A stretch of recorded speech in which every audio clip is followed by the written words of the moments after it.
NCP में टूट पर एमएनएस चीफ राज ठाकरे का भी बड़ा बयान सामने आया। राज ठाकरे का कहना है कि शरद पवार कहते हैं कि उन्हें इस बारे में कुछ भी पता नहीं था, कोई भी इल्म नहीं था। ये सब पवार का पॉलिटिकल ड्रामा है। आज राज्य में कौन किसका दुश्मन है पता नहीं चल रहा। काय आहे यातले तुम्ही एक गोष्ट लक्षात घ्या। आज पवार साहेब किती काही म्हणत असले की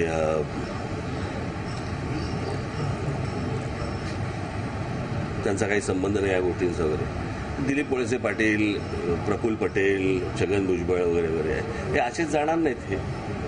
हे पाठवल्याशिवाय म्हणजे मला उद्या पवार साहेबांच्या कन्या सुप्रिया पवार त्या मला मंत्री केंद्रामध्ये मंत्री झाल्या तरी मला आश्चर्य वाटणार नाही। तो देखिए, इसी खबर पर पूरी अपडेट के साथ जुड़ रहे हैं जी मीडिया संवाददाता अश्विनी कुमार पांडे। अश्विनी, आपके पास आना चाहूंगी। देखिए, महाराष्ट्र में मौसम का मिजाज देखें तो ठंडक है, बारिश है, सुहावना मौसम है, लेकिन सियासत देखिए किस तरीके से गरमाई हुई है। अब तक जो घटनाक्रम देखा गया है उसे देखते हुए आपका नजरिया बताइए, अपडेट दीजिए। साथ ही जो पवार वर्सेस पवार की लड़ाई देखी जा रही है, इसमें चाचा का दम ज्यादा है या भतीजे का? जी देखिए, ये आने वाले दिनों में पता चलेगा कि दमखम किसमें ज्यादा है, लेकिन फिलहाल अजीत पवार ने अपना दम दिखाया है और बगावत कर दी है। हालांकि इसे वो बगावत नहीं मान रहे। उनका कहना है कि एनसीपी उनकी है, एनसीपी का सिंबल उनका है, एनसीपी का नाम उनका है, तो वो समर्थन करने के लिए आए हैं, ना कि बगावत करके आए। जबकि शरद पवार लगातार इस बात को कह रहे हैं कि बगावत की गई है, पार्टी के विपरीत जाकर कदम उठाया गया है। अब अजीत पवार इसे बगावत क्यों नहीं मानते, मैं आपको बताता हूं कि अजीत पवार का कहना है कि पार्टी के जो राष्ट्रीय कार्यकारी अध्यक्ष हैं, जिन्हें कुछ दिनों पहले ही नियुक्त किया गया, प्रफुल्ल पटेल, वो उनके साथ मौजूद हैं। साथ ही विरोधी पक्ष नेता होने के नाते जो तमाम विधायक हैं वो सीधे तौर पर अजीत पवार के अंतर्गत आते थे। इसके अलावा जो चीफ व्हिप हैं अनिल पाटिल, वो भी साथ में हैं। यानी कि पार्टी के कमान जिन लोगों के हाथ में थी, चाहे वो विधानसभा की बात करें, चाहे कार्यकारी अध्यक्ष होने के नाते प्रफुल्ल पटेल की बात करें, तो ये सभी लोगों ने मिलकर ये निर्णय लिया है।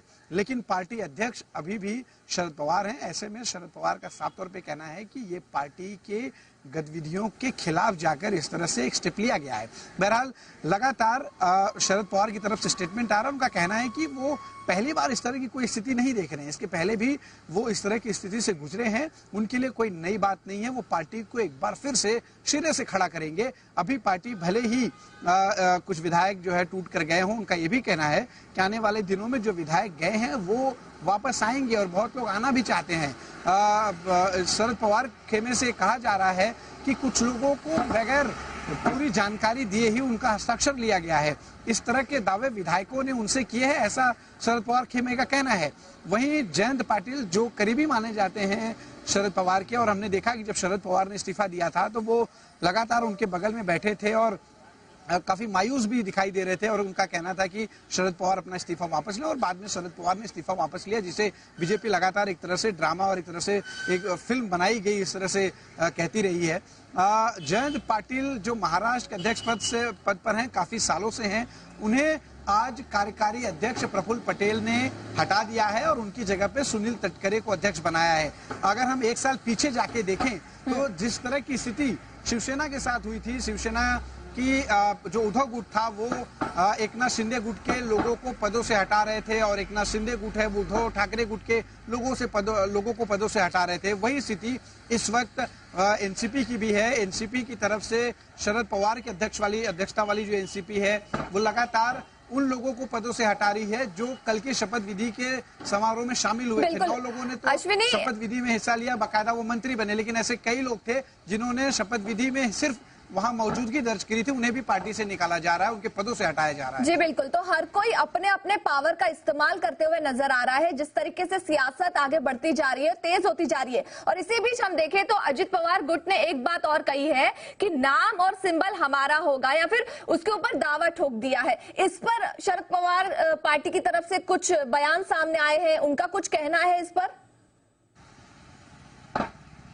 जी देखिए, दावा ये है कि चूंकि अब जिस तरह से हमने देखा 1 साल पहले की स्थिति हुई, दावा उस वक्त एकनाथ शिंदे की तरफ से किया गया, उद्धव ठाकरे की तरफ से किया गया और बाद में जब मामला कोर्ट में गया तो इसको पूरी तरह से जो इलेक्शन कमीशन की तरफ छोड़ दिया गया, सुप्रीम कोर्ट की तरफ से, और इलेक्शन कमीशन ने जो सिंबल है और नाम वो एकनाथ शिंदे गुट को दिया, क्योंकि ज्यादातर जो विधायक थे, जो सांसद थे, वो एकनाथ शिंदे गुट के पास थे, पदाधिकारी जो थे वो एकनाथ शिंदे गुट के पास थे।